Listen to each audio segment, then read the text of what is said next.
Welcome to Charts Today. My name's David Linton, and today's edition for Thursday, the 10th of November, comes to you from London. Quite a lot of action in the markets yesterday, and Bitcoin obviously being the big story at the moment and pushing lower there. We did touch lows of around 15,700. No big surprises there. There's a downside target to 15,700, and that target was given a long time ago. Ignore the targets at your peril. That target was given at 29,000.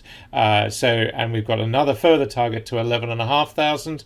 Notice how those targets are met, and there's lots of targets here on the shorter term charts as well. Remembering this is my weekly, my daily, and my 60-minute chart, my long term, medium term, and short term view of the market. And if we look at the dollar index, that is sitting at this 110 level. This is now the critical level. We've been talking about that quite a lot to clients. The succession of lower highs and lower lows that's starting to show itself in the dollar could be interesting, but of course it's too early to say. We need a sustained move below 110. Because this is the long-term weekly chart, we probably want 3 weeks below 110 to be able to say this trend is coming to an end, or we're entering a phase of consolidation. We've still got long-term upside targets, but we might now be in for a sideways move, much like we saw in 2020-21.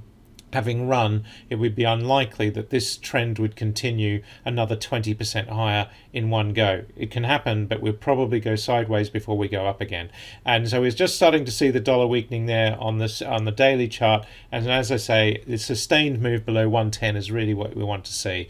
And that will be good news for commodities and various other things and inflationary pressures for non-dollar denominated countries as well. Now, looking at the euro, we are just sitting on this parity level, just below parity again this morning. And again, this trend is improving slightly with higher lows, higher highs. It's not necessarily the beginning of a new uptrend, but the reality is we might have seen the low point in September, and that might just hold for a while. We do have some very big downside targets for the euro, and there is suggestion of a crisis for the euro further out just by the basis of the targets. Sterling sitting at 113.70, so we have come back quite a bit there. The UK really waiting as well for budget decisions and in terms of fiscal policy, and so we really are just waiting to see what's happening there. And of course, because we're at parity with euro dollar, we're seeing a similar level on sterling euro. The S&P 500 index was down 2% yesterday, and the Nasdaq was lower as well, and that's really still bearish on all three time frames and just heading back to test this October low. That's really the key thing here. 4 downside targets on the Nasdaq. So tech has really struggled, and we've mentioned in terms of the individual tech stocks, Apple sitting at 134. The June low for Apple was 130. That's going to be very significant for the market if we take out that 130 level.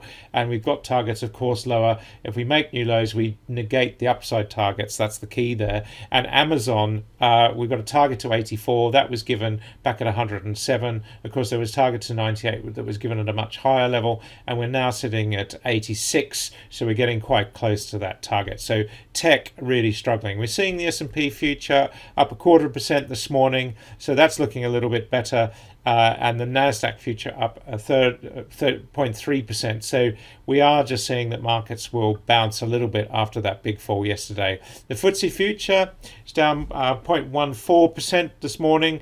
Remembering that we're looking a little bit better than US markets on this trend. The oil majors in the UK helping there. We do have downside targets hanging over us though, and we are still bearish on the medium-term chart. The succession of lower highs, lower lows, the Dow theory still playing out there, but holding up better than most. The DAX in Germany down slightly. This chart has been below the cloud, looking worse than the UK. Interestingly, we have recovered through the cloud, and we're starting to look a little bit better on that medium term and that short term trend better. The temperatures, lower energy prices, and the Ukraine war not worsening has helped Germany a little bit in terms of sentiment, but the chart is still long term bearish. Taking a look at Japan, we were down slightly there. We're down 0.2%. We're still struggling to get above the cloud there. The Hang Seng is looking lower. It has recovered, but it's now giving up those gains that we saw. Still in very serious downtrends. China also low. I'm doing quite a lot of work for a Chinese conference next year. I've been looking through Chinese stocks and the Chinese market. Quite interesting that we're seeing this sort of potential double bottom building here for China. Of course, if we go lower, that's bad news. And then the Aussie market was down 0.5%, and I did see quite a few of my uranium stocks in Oz hit last night. So that today, so that is a factor. We'll look at the energy mix in a minute. Wheat is up 0.7%. So looking a little bit better. The long-term trend is still bullish on wheat, but we're just struggling to get through the cloud on the daily trend. And of course, we've got this new downside targets hanging over us. The big one has been gold. That broke 1700. We're seeing quite a good move through, breaking this trend. And if we draw that trend on, we can see that we're breaking through that downtrend there. So that's looking a little bit better for gold. And look at those targets. So we've got, if we can make new highs, we activate some of these bigger upside targets. Silver looking better, holding the $21 level. The weaker dollar is playing into this and helping, and platinum is also looking better as well. US 10-year yield sitting at 4.11%. So just still, the trend is still very bullish. Of course, we are waiting for inflation numbers in the US today. That's going to be significant, and the markets are going to be awaiting that number, and really that's where we're seeing a little bit of fear coming in. Looking at the energy mix, we were actually bearish pretty much across the board today. It's very unusual. I can't remember the last time we were bearish on Brent crude, WTI, US nat gas, emissions, the whole lot was bearish. And if you look at all the charts, you can see why. Just lots of downside targets there. So that's why we were bearish on pretty well everything in the energy mix this morning out to clients. We're seeing Brent crude down 0.2%, WTI down 0.33%, emissions. Once they broke that 75 level, that descending triangle was broken, and we've got downside targets there. Gas prices, we're seeing TTF coming off. Had a little bit of early gain this morning, but struggling to hold those gains, just inherent weakness. This is the daily chart and the 60-minute chart. We're in bearish mode. New lows, and we activate a new downside target there on TTF to 107, and so that would be another 4.8% lower. Looking at MBP, we're seeing here quite a sell-off as well.